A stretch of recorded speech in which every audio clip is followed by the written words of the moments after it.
Saúde em Revista. Olá amigos, eu sou José Roberto Portante, trazendo sempre um assunto interessante sobre sua saúde, e hoje nós estamos abrindo aí o programa Saúde em Revista, programa feito especialmente para você, trazendo notícias, informações, desvendando mitos e mistérios quando o assunto é saúde. E hoje nós vamos falar de alguma coisa que assola grande parte da população, que é a depressão.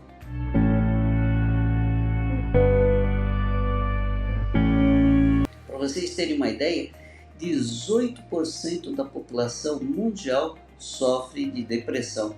E quando eu estou falando em depressão, claro, não estou falando naquela tristeza momentânea que todos nós podemos ter em alguma parte do dia ou da semana, em que por algum motivo nós nos frustramos com alguma coisa de negativo acontece, uma notícia ruim. Não estou falando disso. Quando eu falo em depressão, eu estou falando daquela depressão em que a pessoa fica com uma tristeza intensa, uma tristeza que não melhora com absolutamente nada, que perdura com o passar do tempo. Aquela depressão, aquela tristeza que é acompanhada por falta de disposição, desânimo geral. As pessoas não conseguem sequer se higienizar, se pentear, se barbear. Aquelas pessoas que muitas vezes acabam nem querendo sair de casa, nem levantar-se. Aquela pessoa que tudo parece que está sem gosto, sem sabor, não tem alegria para absolutamente nada. Esse caso de depressão é um caso, sim, que é a doença depressão. E essa depressão é que nós vamos abordar nesse momento. A depressão, para vocês terem uma ideia, 90% tem um componente genético, um componente orgânico. E assim nós sabemos que aproximadamente de 2 a 3 vezes mais existe a possibilidade de você ter a depressão se você tem familiares próximos com depressão. Se sua mãe apresentou ou apresenta depressão, ou seu pai ou seu irmão, você corre um risco maior de ter a depressão. Claro que existem também fatores circunstanciais, mas a grande maioria das vezes essa depressão tem um componente orgânico. Existem doenças, por exemplo, que estão relacionadas a alterações de mediadores químicos, neurotransmissores, por exemplo, a serotonina, a dopamina, a noradrenalina, que são elementos neurológicos que modelam o nosso humor. Então, por exemplo, tem aquelas pessoas que têm uma doença chamada de doença bipolar. E aí ela tem alternância ou variações nesses mediadores químicos cerebrais, podendo, independente dos aspectos ambientais, vivenciais, ela passar de uma fase de euforia, de alegria intensa, de agitação, para a fase de depressão. Isso é extremamente orgânico, não tem a ver com as situações vivenciais. Para vocês terem uma ideia, esta situação é tão verdadeira que, na realidade, não depende, o estado depressivo não depende da natureza do estímulo e nem da intensidade do estímulo. A pessoa, muitas vezes, dois indivíduos tendo o mesmo estímulo, tendo uma mesma situação vivencial, têm reações psicoemocionais distintas. Enquanto para alguns indivíduos uma mesma situação vivencial pode lhe ser agradável, prazerosa, para outro indivíduo essa mesma situação pode ser repugnante, pode ser agressiva e pode ser causadora dos mais diversos tipos de reações psicoemocionais, inclusive para reações tipo depressão. Então, nós dizemos que a depressão tem um componente que, na verdade, depende da formação neuropsicoemocional e social e vivencial para que a pessoa entre nesse estado depressivo. E a depressão, muitas vezes, ela pode ser mascarada, ou seja, muitas vezes o indivíduo não tem essa depressão clássica, que seria essa tristeza intensa, essa falta de ânimo, a dinamia que a gente fala, mas ele pode ter alguma coisa que reflete na depressão. Por exemplo, o indivíduo pode ser que ele comece a comer exageradamente, compulsivamente, inclusive engordando demais.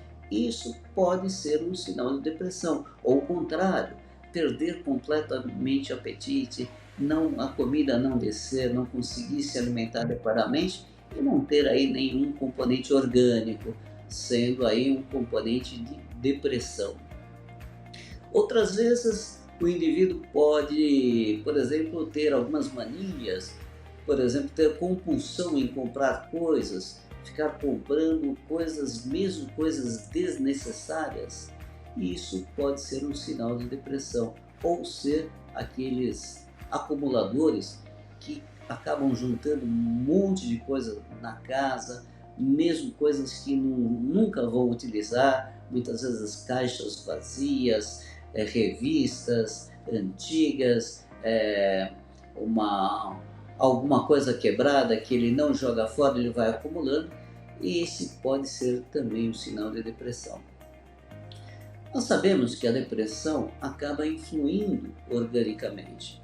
Então, quem está no estado depressivo crônico acaba alterando muitas vezes o estado imunológico. E aí as pessoas com depressão, elas estão mais suscetíveis às mais variadas doenças. Então tem indivíduos que acabam tendo problemas cardiológicos, aumentando a sua pressão arterial, tendo tonturas, desmaios ou muitas vezes até infartando em função da depressão. Outras vezes, o indivíduo pode, por exemplo, ter alguns distúrbios a nível de tireoide ou até mesmo um câncer ocasionado pela depressão, ocasionado ou agravado pela depressão. Então a gente sabe que é muito importante que o indivíduo procure o médico quando ele tem alguma sintomatologia, alguma coisa que ele perceba que não está bem, que é justamente para que o médico possa fazer o diagnóstico adequado e fazer o tratamento adequado. A gente sabe que depressão mesmo, a grande maioria das vezes, o tratamento é medicamentoso. Isso porque, como eu disse, 90% dos estados depressivos da depressão tem a ver com o componente orgânico. Então, o tratamento medicamentoso é importante, com medicamentos que são à base de estabilizadores do humor ou mesmo antidepressivos. Claro, associado a isso, também é conveniente que o indivíduo faça terapia psicológica. A terapia psicológica que atualmente o pessoal tem usado é a terapia cognitiva comportamental, que tem muita aplicação no indivíduo que é depressivo. E existem outros tipos de terapia, inclusive a hipnoterapia, com resultados também muito satisfatórios. Então é bom que você analise e veja se você tem depressão e se você de repente conhece alguém que tenha depressão ou que esteja com um estado que possa ser classificado como depressão. Às vezes, talvez aí um amigo ou um parente próximo que de repente você identifique que tem alguma coisa que possa estar caracterizando como depressão e orientá-lo a procurar aí uma orientação médica para que faça o tratamento adequado. Por vezes a gente vê que muitas vezes, infelizmente, muitas vezes a gente tem aí notícias de alguém que tomou uma atitude inadequada, tudo mais, e a gente foi ver é porque o indivíduo estava depressivo e de repente nós descuidadamente não percebemos que ele tomou aí uma atitude, inclusive suicídio, essas coisas, em função de uma depressão. Então é bom a gente estar atento. Bem, por hoje é só, e na próxima semana estarei aqui com mais um assunto interessante sobre sua saúde. E você que gostou desse vídeo, inscreva-se nesse vídeo, compartilhe esse vídeo com os amigos, compartilhe com os familiares e ative o sininho para receber notificação de toda vez que a gente postar aí um vídeo novo. E até a próxima semana.